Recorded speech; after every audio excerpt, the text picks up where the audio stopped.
A los 72 años, lo último que esperaba era estar parada en la acera de una noche de diciembre en Toluca, con una maleta en la mano y la puerta de mi propia casa cerrada a mis espaldas.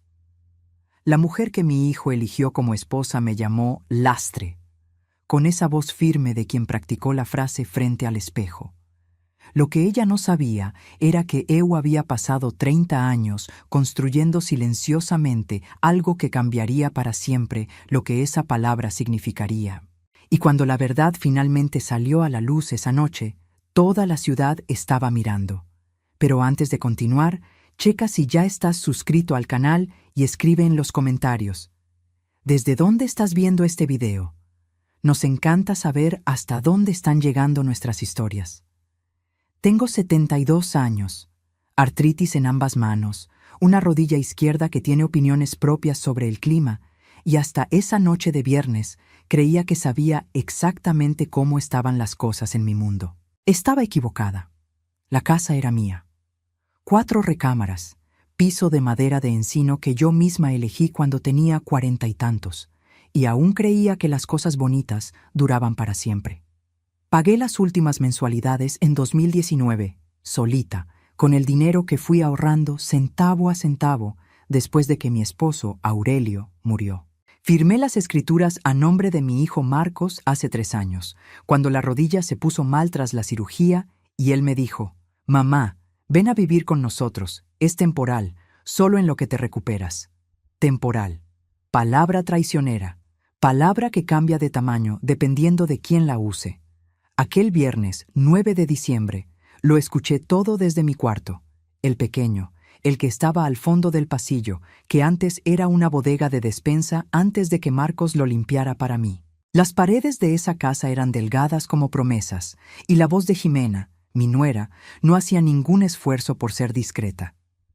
Ella hablaba con esa cadencia calculada de quien eligió cada palabra con anticipación.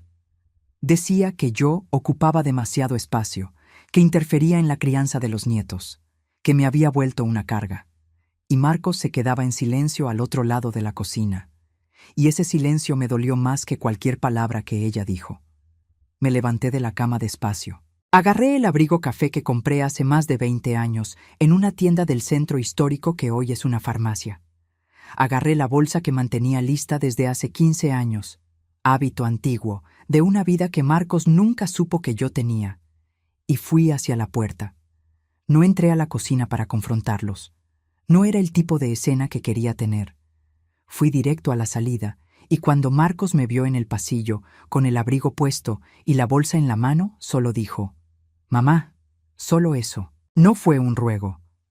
No fue un arrepentimiento. Fue una constatación, como si estuviera nombrando un problema que no sabía cómo resolver. Yo abrí la puerta y salí. La noche de diciembre en Toluca no tiene piedad.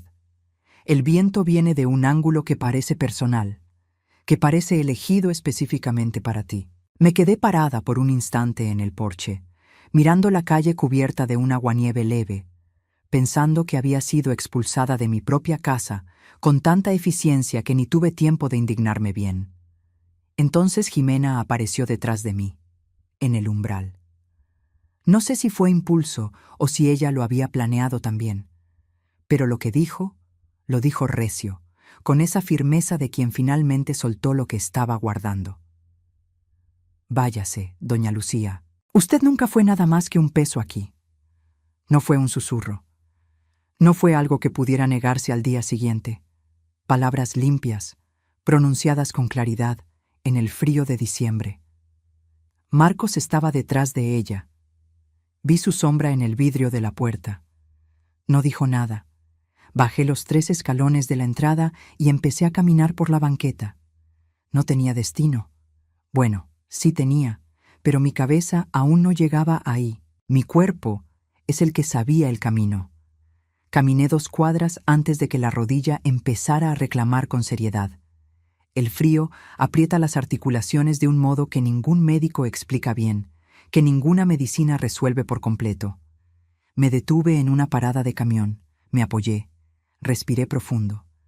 No estaba cayendo nieve pesada, pero estaba chispeando. pequeños copos que se posaban en los hombros del abrigo café y se quedaban ahí, quietos, como si no quisieran irse. Pensé en Aurelio. Pensé en la forma que tenía de aparecer exactamente cuando lo necesitaba, sin que yo tuviera que pedirlo. Pensé en cómo habría reaccionado a esa noche, con esa calma que parecía terquedad, pero era, en realidad, pura certeza. Él siempre supo quién era. Nunca necesitó que nadie lo confirmara. Yo aprendí eso de él demasiado tarde, o tal vez en el momento justo. Saqué el teléfono. Tenía 3 nombres a los que podía llamar en ese momento. 3 personas en el mundo que me conocían de verdad. No la versión que Marcos había heredado, la madre viuda y jubilada con la rodilla mal, sino la versión completa. Llamé a Lola, maestra jubilada, 68 años, voz de soprano y corazón del tamaño de un estadio. Contestó al segundo tono, como siempre. Dije solo dónde estaba. Ella no hizo preguntas. Dijo que ya iba para allá. Mientras esperaba, miré la manzana frente a mí. A 2 cuadras quedaba el centro comunitario del barrio, el de la calle Esperanza, el que tenía una placa discretamente fijada en la fachada lateral, en una letra que la mayoría de la gente pasaba corriendo sin leer. Yo sabía lo que estaba escrito en esa placa. Yo había elegido las palabras, pero Marcos nunca se había detenido a leerla. 30 años de silencio son una cosa curiosa. No es que lo escondas, es que lo proteges. Proteges lo que es tuyo de verdad, lo que no puede ser transformado en plática de herencia, en discusión de inventario, en un número en una hoja de Excel, que Ximena ciertamente habría armado si lo supiera. 30 años de despertarme temprano los martes para reuniones de fundación. 30 años de firmar documentos con el apellido de soltera de mi madre, Beatriz, porque quería que aquello fuera de ella, de su memoria, no de mi vanidad. 30 años de ser llamada la jubilada que no hace nada. Los faros del coche de Lola aparecieron en la esquina. Se bajó antes de estacionarse bien, vino caminando rápido bajo el frío, y cuando llegó cerca, no dijo nada. Solo me miró. Hizo ese sonido bajito que hace cuando entiende todo sin que necesites explicarlo, y me pasó el brazo por los hombros. «Vámonos», dijo ella. Entré a su coche con la bolsa en el regazo, la rodilla latiendo, el abrigo con escarcha en los hombros.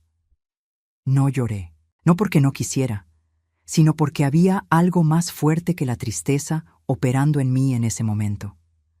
Algo que solo lograría nombrar más tarde, cuando la noche terminara y entendiera lo que se había puesto en movimiento. La ciudad pasaba por la ventana. Las luces de Navidad en los postes, los adornos en las vitrinas, las banquetas blancas y silenciosas.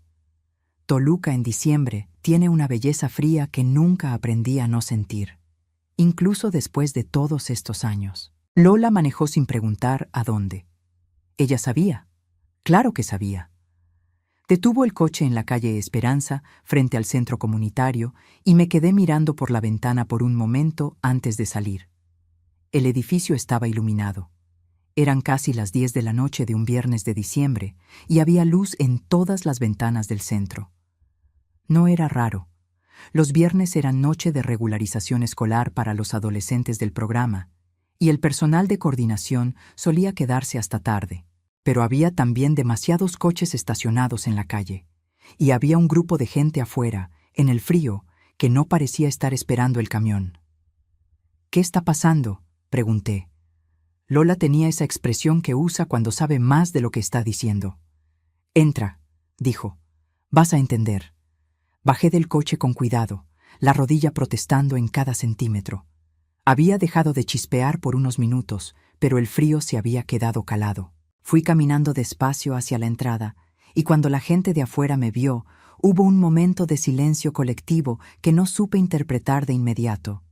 Entonces, una mujer que yo conocía, Sonia, que coordinaba el grupo de alfabetización de adultos los miércoles, vino hacia mí con ese paso decidido suyo y dijo solo, «Gracias a Dios», como si me hubiera estado esperando.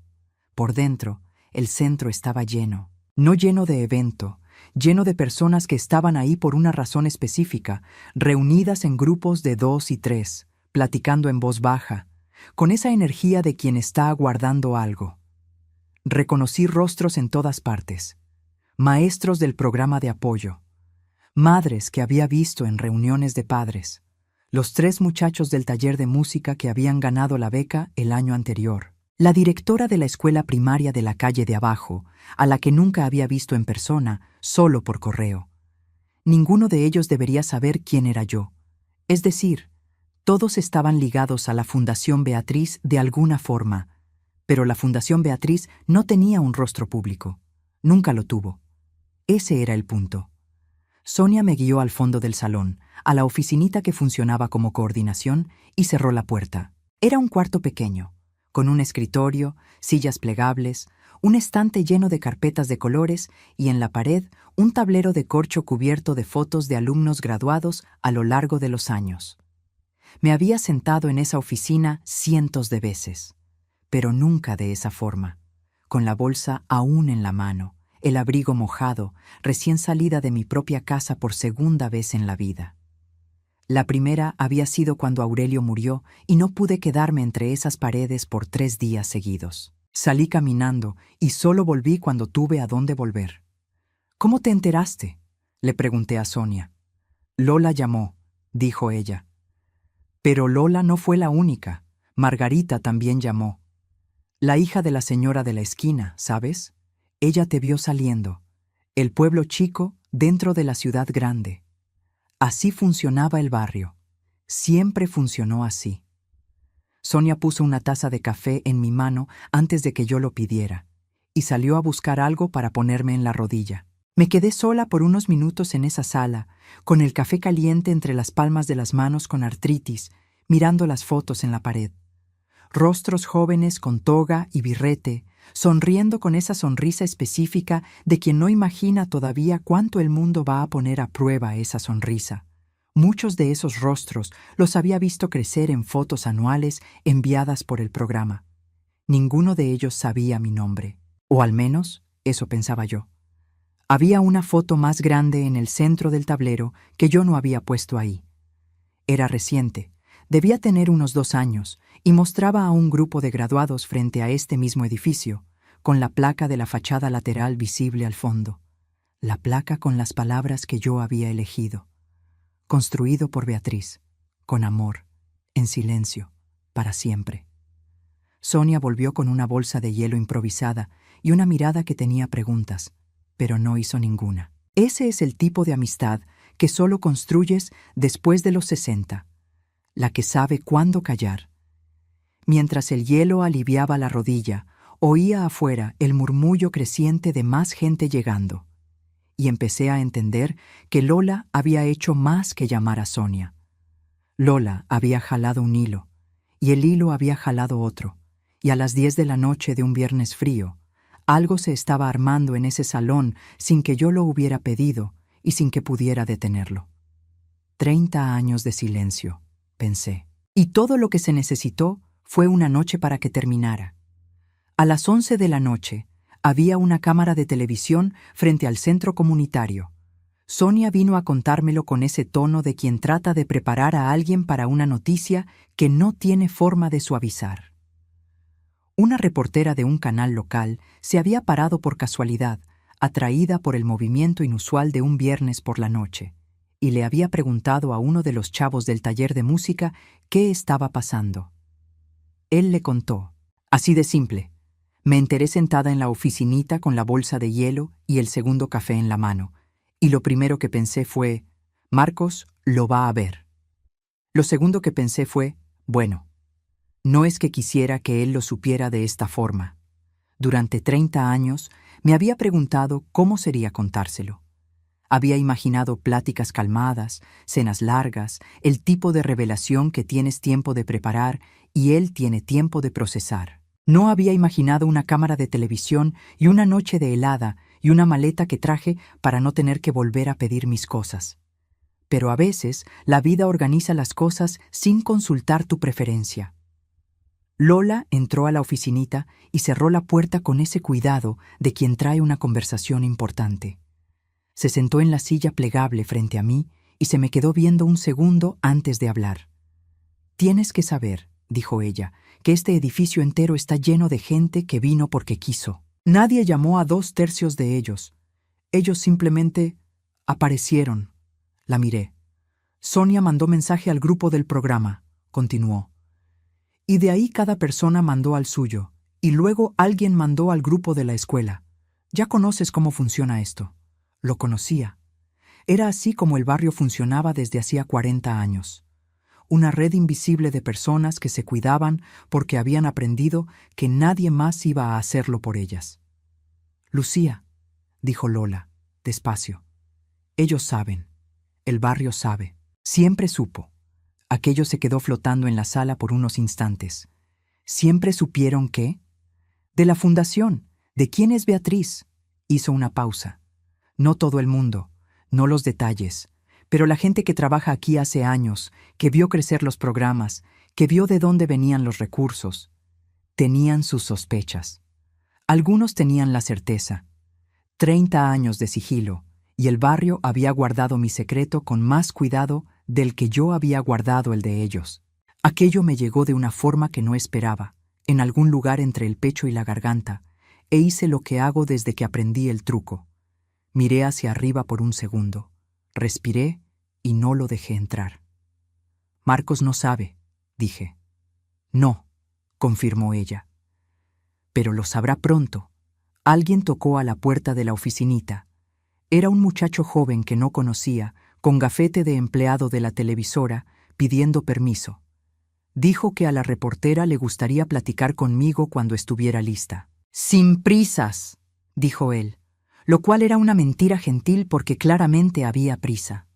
Agradecí y dije que necesitaba 10 minutos más. Me quedé sola otra vez. Me levanté despacio, dejé la bolsa de hielo en la silla y fui hasta la ventanita que daba al salón principal. Allá afuera, por las persianas semiabiertas, alcanzaba a ver el centro como rara vez lo veía. Lleno de vida, lleno de gente que no tenía ninguna obligación de estar ahí un viernes por la noche en invierno. Vi a la maestra Marta, que llevaba la regularización de matemáticas para los chavos y que me había mandado una tarjeta de Navidad cada año durante 15 años dirigida a Fundación Beatriz, a todo el equipo. Vi a don Augusto, que tenía 80 y tantos años y venía cada semana al círculo de lectura, que decía que era lo único que lo hacía salir de casa. Vi a 3 muchachas de unos 16 años que nunca había visto antes, sentadas juntas en un rincón, mirando a su alrededor con esa expresión de quien llegó a un lugar y no sabe bien por qué, pero sintió que tenía que venir.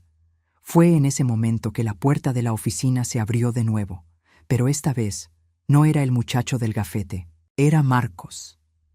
Entró con la expresión de alguien que hizo la mayor parte del camino creyendo en una versión de los hechos que estaba a punto de desmoronarse. Lo habían llamado.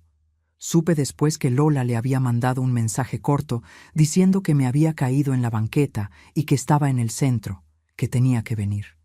No era exactamente mentira, pero tampoco era todo. Fue lo suficiente para hacerlo salir de casa a las 11 de la noche, manejando demasiado rápido por las calles frías. Me vio sentada con la rodilla en alto y el café en la mano, y la ecuación no le cuadró de inmediato. Entró en el espacio pequeño de la oficina y sus ojos barrieron el lugar. La bolsa de hielo, mi maleta recargada en la pared, y luego, por la ventanita interna, el salón lleno afuera, los rostros conocidos, y la placa de metal fijada en la pared del pasillo que daba al salón, la que estaba ahí desde 2015. Centro Comunitario Beatriz. Fundación Beatriz, 1995. Se detuvo. Vi el momento exacto en que empezó a hacer las cuentas. El 1995, un año después de la muerte de mi madre, que se llamaba Beatriz. La placa. El salón lleno. Yo, sentada en esa oficina como si fuera mía, porque lo era. No dije nada. Dejé que el silencio trabajara. Se giró hacia mí despacio. Mamá.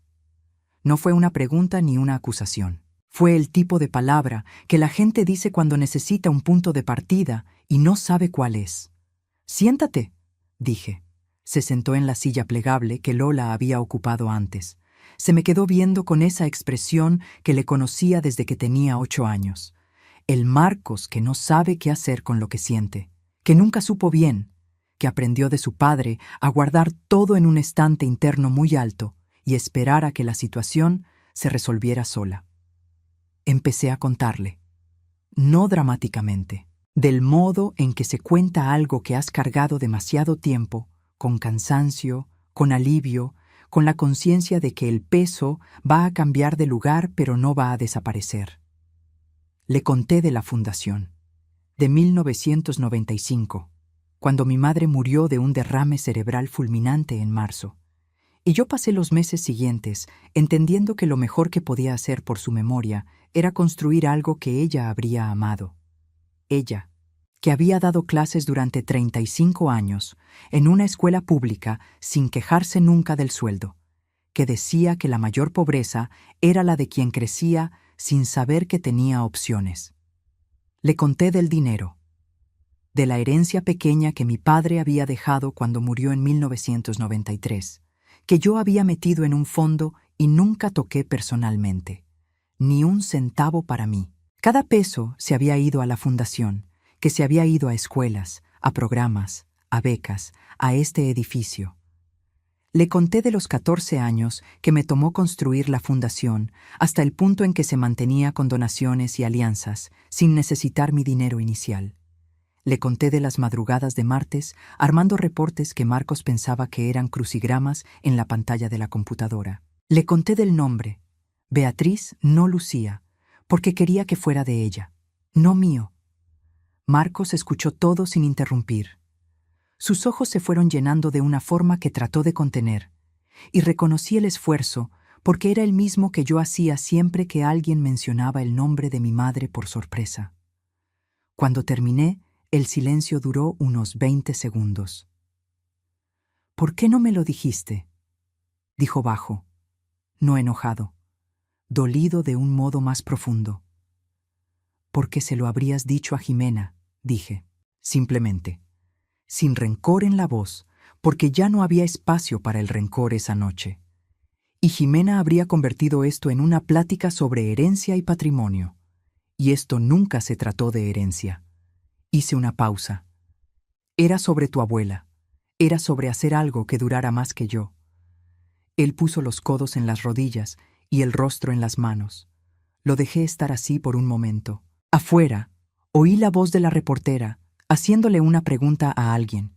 Y oí la voz de Sonia respondiendo con esa firmeza de quien pasó la vida entera diciendo la verdad sin disculparse por ella. Oí el salón, los pasos, el murmullo de un lugar que estaba vivo por decisiones tomadas en silencio durante décadas. Oí el edificio respirar, este edificio que yo había comprado, remodelado, al que le había cambiado el techo y cuyo sistema eléctrico había fundado desde cero. Este edificio que llevaba el nombre de mi madre en la fachada lateral en letras que Marcos había pasado años viendo sin leer mientras manejaba. Ella habría amado esto, dijo finalmente con la voz raspada. No era una pregunta. Ella lo amó mientras yo lo construía, dije. Ella no estaba aquí para verlo, pero yo hablaba con ella mientras trabajaba. Hábito viejo. Él levantó la cabeza. Tenía los ojos rojos. Mamá, lo que ella dijo esta noche, hoy no. Mi voz fue firme, sin crueldad.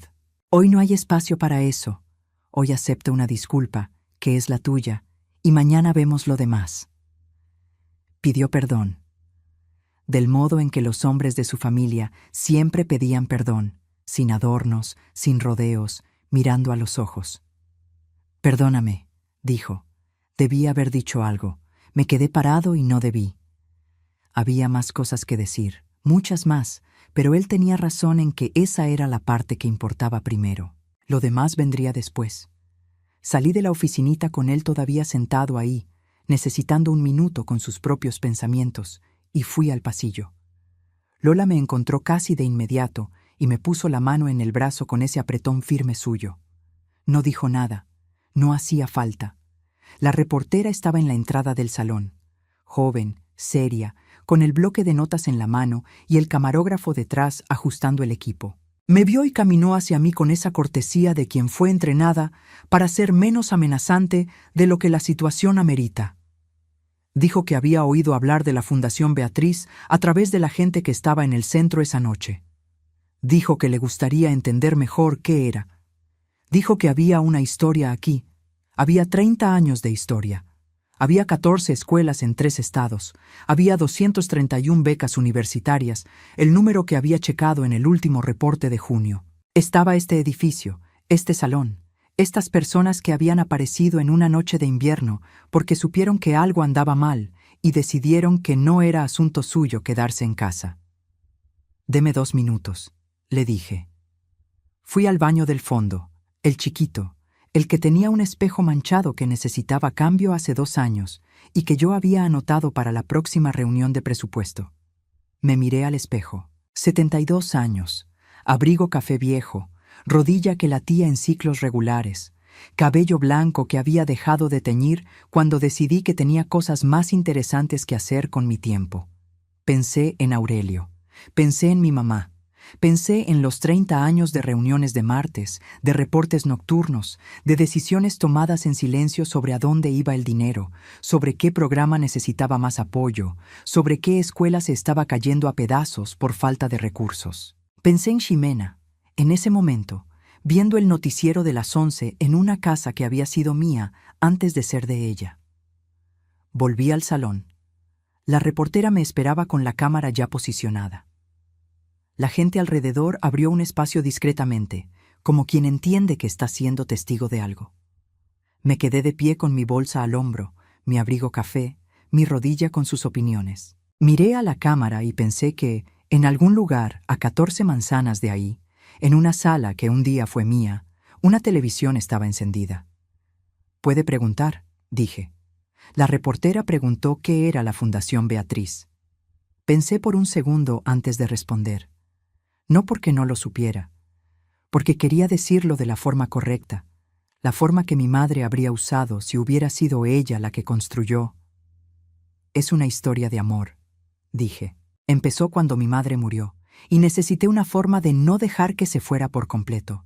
Duró 30 años, y todavía está sucediendo». La reportera preguntó por qué el silencio, por qué 30 años sin hacerlo público. «Porque no era para ser público», dije. «Era para ser útil. Hay una diferencia grande entre esas dos cosas». Preguntó qué me había traído al centro esa noche. Hice una pausa. Miré el salón lleno, a Sonia apoyada en la pared con los brazos cruzados y una sonrisa que trataba de contener. A los 3 muchachos del taller de música sentados en el piso, con los instrumentos en el regazo, como si esperaran una señal. A don Augusto, que se había quedado dormido en una silla en la esquina con toda la dignidad de alguien que decidió que se quedaría hasta el final. «La gente vino», dije, «así que yo vine también». Después de que la cámara dejó de grabar, el salón se fue vaciando despacio, con esa cadencia de quien no quiere irse, pero entiende que la noche llegó a su fin. Las despedidas eran cortas, un apretón de manos, un abrazo, algunas palabras que yo ya no alcanzaba a guardar todas porque había llegado al límite de cosas nuevas que mi cerebro procesaba en 24 horas. Lola decidió que me quedaría en su casa esa noche. No preguntó, avisó, que es el tipo de cosas que solo los amigos de 40 años hacen y que solo se les tolera a ellos. Marcos apareció en el pasillo cuando me estaba despidiendo de Sonia. Se quedó parado a unos 3 metros, con esa expresión de hombre que no sabe a ciencia cierta si tiene permiso para acercarse. Hice un gesto con la cabeza. «¿Puedes venir?» Vino. Nos quedamos lado a lado por un momento, mirando el salón que se estaba quedando vacío. «Voy a hablar con ella», dijo. No necesitó especificar quién era ella. «Sé que lo harás», dije. «No va a ser una plática fácil». Las pláticas necesarias rara vez lo son. Se quedó callado por un momento. Afuera, a través de las ventanas altas del centro, alcanzaba a ver que el aguanieve había vuelto. No el ataque del principio de la noche, sino esa nieve quieta de madrugada que lo cubre todo despacio y sin prisa. A la abuela Beatriz le habría encantado este lugar, dijo.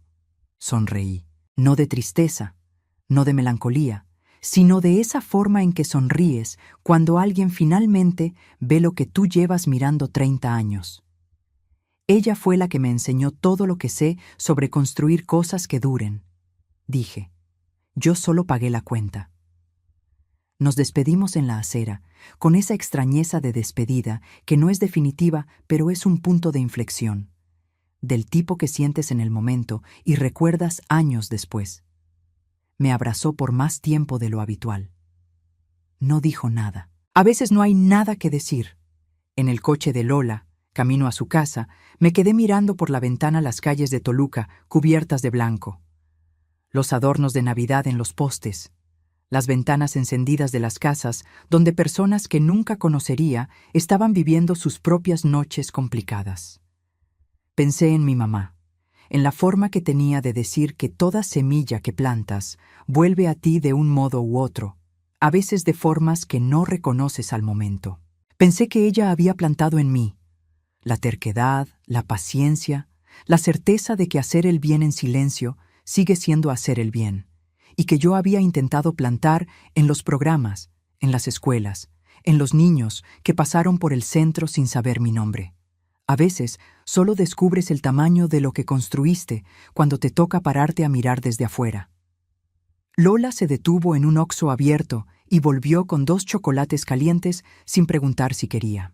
Puso el mío en el portavasos y siguió manejando, y yo me quedé con las manos alrededor del vaso, sintiendo el calor atravesar las coyunturas con artritis que habían trabajado por 30 años firmando documentos, estrechando manos, escribiendo cheques que nadie sabía que venían de mí. Era casi medianoche. Hacía unas horas me habían llamado lastre y me habían puesto de patitas en la calle en una noche de diciembre. Y ahora estaba en un coche calientito, con chocolate en las manos, con 30 años de silencio finalmente en paz con la luz. No era lo que había planeado para ese viernes, pero era lo que había pasado. Y yo había aprendido, en 72 años de vida, que las noches que no planeaste suelen ser las que cargas para siempre. A la mañana siguiente, sentada en la cocina de Lola con café y pan tostado y la luz fría de sábado entrando por la ventana, mi vida se había movido de lugar sin que nada de inmediato fuera diferente. El teléfono había sonado 10 veces durante la noche. Lo había dejado en silencio, pero veía las notificaciones. Marcos, Jimena, 2 veces, lo cual no esperaba. La directora de la primaria. Una asesora del municipio que seguía los programas de educación. Y un número que no reconocí hasta que abrí el mensaje y entendí que era la hermana de Jimena, que me había visto en las noticias y quería saber más sobre el programa de becas para hijos de trabajadores públicos. Irónico, de un modo que me habría parecido más chistoso si no estuviera tan cansada. Llamé a Marcos a media mañana. Contestó rápido, con ese tono de alguien que se había quedado despierto también. Me dijo que había hablado con Jimena. Me dijo que había sido difícil. Me dijo que había dicho cosas que tenían que decirse, del modo en que tenían que decirse. No me pidió que volviera a la casa, que era la respuesta correcta. Yo había tomado una decisión desde la noche anterior, sentada en esa oficinita con el hielo en la rodilla. La casa en la calle de las Camolias, la que yo había pagado y firmado a nombre de Marcos, iba para la fundación. Había consultado a mi abogada 3 semanas antes sobre el papeleo. No por premonición, sino porque cuando tienes 72 años y artrite y una rodilla que te falla en días de lluvia, aprendes a no dejar para después las cosas que importan. La casa se convertiría en vivienda transitoria para familias en situación de vulnerabilidad vinculadas a los programas del centro. Había una lista de espera. Había familias que necesitaban 6 meses para estabilizarse antes de conseguir una renta propia. La casa tenía 4 recámaras. Tenía sentido de un modo que me parecía obvio desde antes de saber que necesitaría usarlo. Marcos se enteró en esa llamada. Se quedó en silencio por un momento largo y luego dijo, «Está bien, mamá». Solo eso, que era todo lo que necesitaba decir. Jimena llamó al final de la tarde. Contesté. La plática fue corta. No pidió perdón por lo que había dicho. no en esa llamada, tal vez nunca del modo en que yo esperaría, pero dijo que había entendido algo mal sobre quién era yo y que estaba tratando de entender mejor. Era un comienzo pequeñísimo, del tipo que puede ser el inicio de algo o puede no ser nada. Yo no lo sabía, no necesitaba saberlo todavía. Lo que yo sabía era esto: no era un peso, nunca lo había sido, y ya no necesitaba la aprobación de nadie para saberlo. En los días que siguieron, la historia corrió. El noticiero local dio seguimiento. Un periódico del estado pidió una entrevista. El municipio mandó un oficio pidiendo una reunión para discutir una alianza formal. La Fundación Beatriz, que había existido en silencio por 30 años, de repente tenía un rostro. El mío, con 72 años, abrigo café y rodilla obstinada. Me acostumbré a eso despacio. No era por lo que lo había construido, pero el trabajo era demasiado bueno para quedarse escondido por más tiempo.